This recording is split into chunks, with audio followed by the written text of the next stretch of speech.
Hi, folks. We're going to continue with the PSAT section. Uh, this thing's going to look more like a hat than anything, I think. So anyway, I guess I'll just keep it up here. We're doing numbers 21 through, maybe I'll go to 30 or so.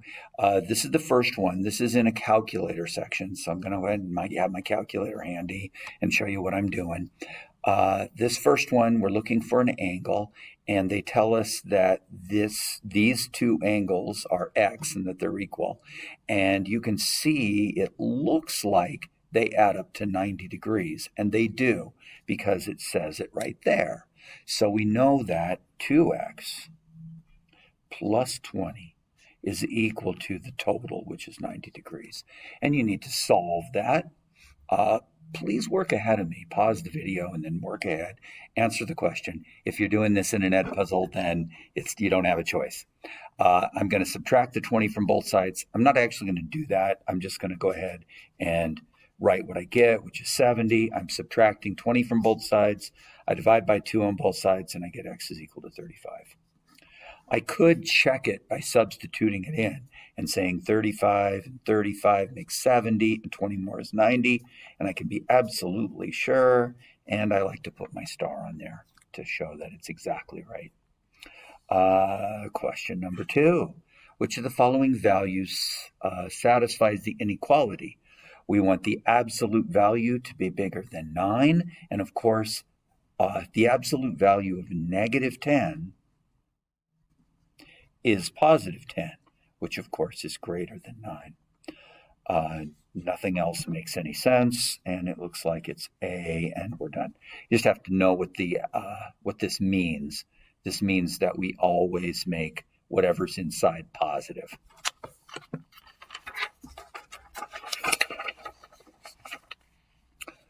We've got some kind of a segment problem. It looks like AB is 3, BC is 1, CD is 2, DE is 5.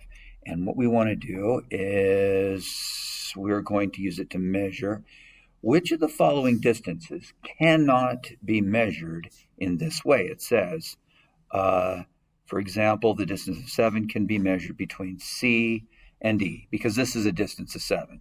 So what we want to do is find out what distance is not on this diagram. Well, A is 4, and 3 and 1 makes 4, so that's out. I have 7, and I have 1. Let's see. We can only use a single measurement. 5 and 2 and 1 makes 8, so that one's out. What about, let's see, 3 and 2 is 5 and 6. And 5 makes 11. The whole thing is 11, so that one's out. And what else do we have?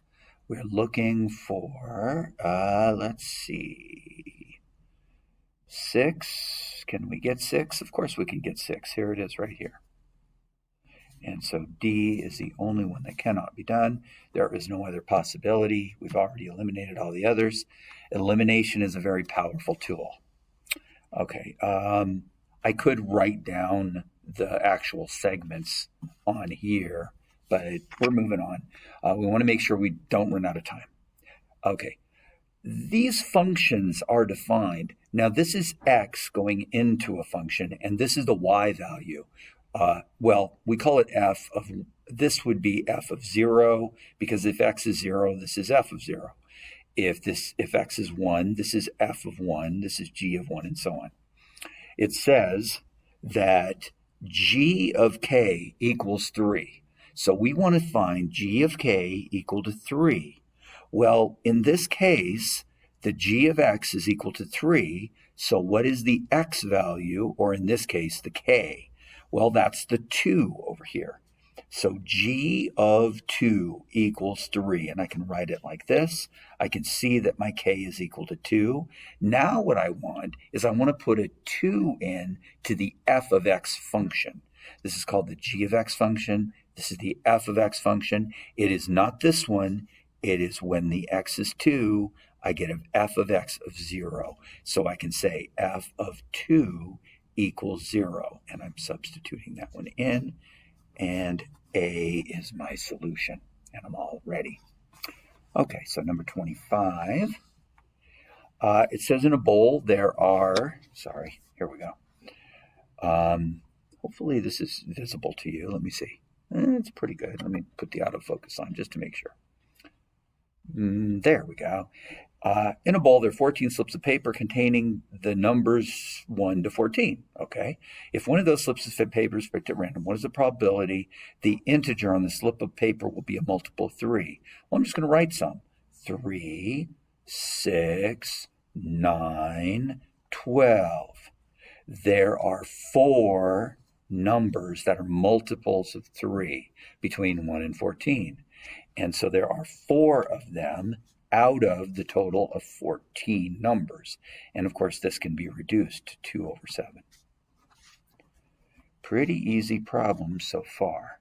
I don't see any issues. Number 26. We've got a sequence of numbers. Okay, it looks like it's a repeating sequence of numbers. Looks like the 9 the 5 starts over again. 5, 9, 1, 2, 2, so on. Okay. In the sequence above, the first number is 5. The sequence, blah, blah, blah. What is the 620th number? So this is a division problem, really. What's happening is, you see, this is the first, second, third, fourth, fifth, sixth number. This is the 6th number. So what happens is, if I go to the 600th number, I get the exact same number again. If I go to the 618th number, that's 606, 612, 618, I get the same number. And then it repeats and repeats and repeats.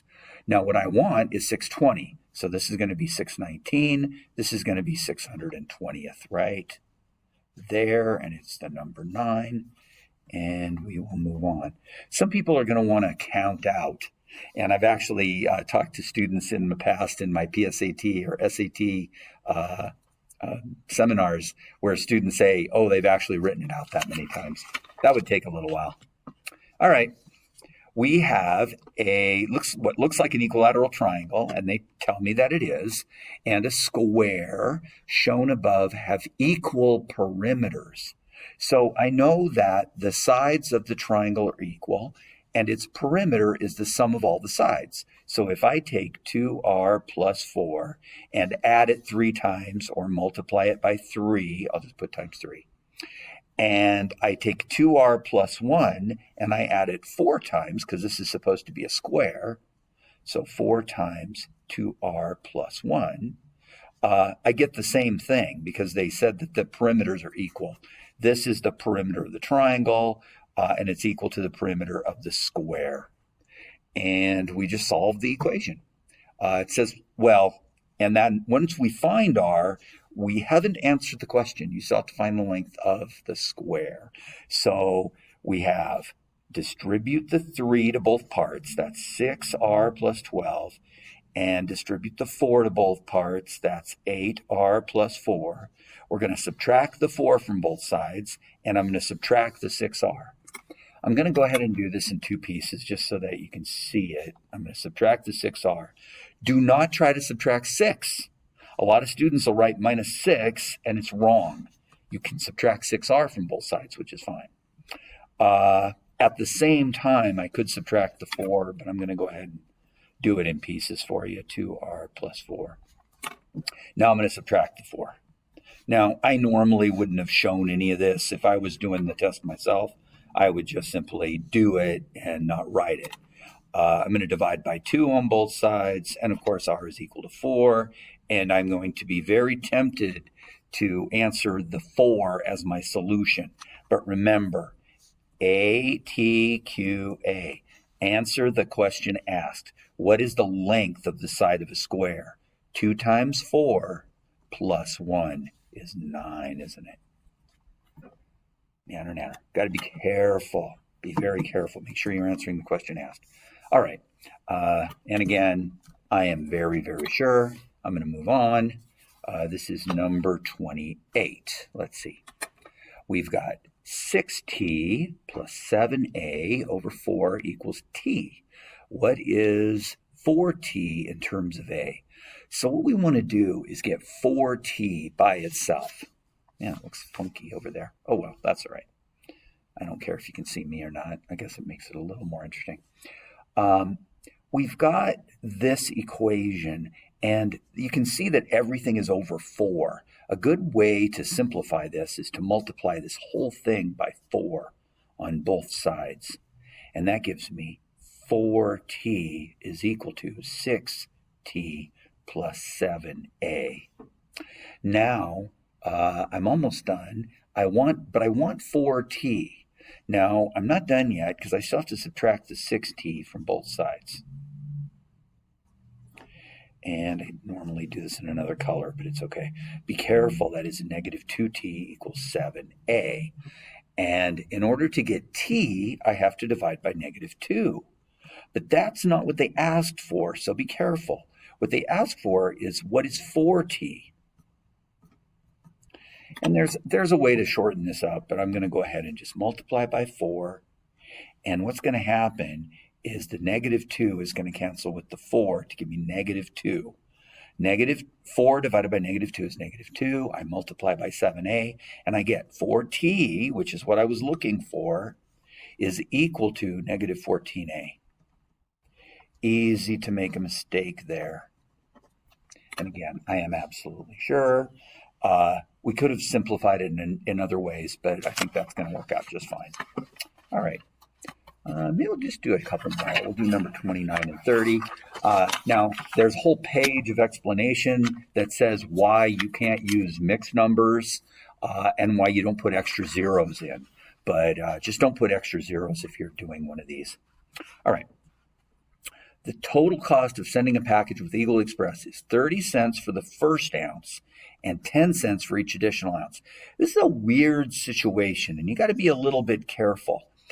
The 10 cents is what it costs for every ounce. The 30 cents is what the first ounce costs. So what you need to think about is that the extra fee is the 20 cents. The other 10 cents pays for that first ounce. And then it's 10 cents per ounce. I'll call it Z for ounces. You can use X or whatever, it doesn't matter. But this is the cost. And it says, what is the total cost in dollars to send a package that weighs 23 ounces? So we could have done, I guess we could have done it the other way too. But this is probably a better function to use. This is the cost in terms of ounces. So it's 20 cents plus 10 cents per ounce. 23 ounces makes 230 plus 20, which is 250.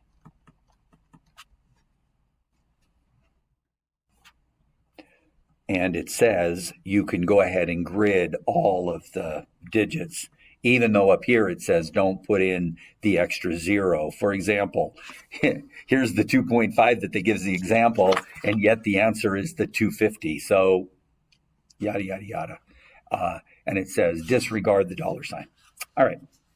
Number 30, the value of the expression ax plus 7 is 25 when x equals 3. So when x is 3, 3a plus 7 is 25. So then you subtract 7, and I get 3a, this is just 3a, equals 18. And I divide by 3, and I get a equals 6. So we want to know, what is ax plus 7 when x equals 1,000? Well, a is 6, x is 1,000, and plus 7. That's 6,007, and I'm done. No need for a calculator on these. All right, guys, that's number 30, and we'll do the rest in a bit on my next video.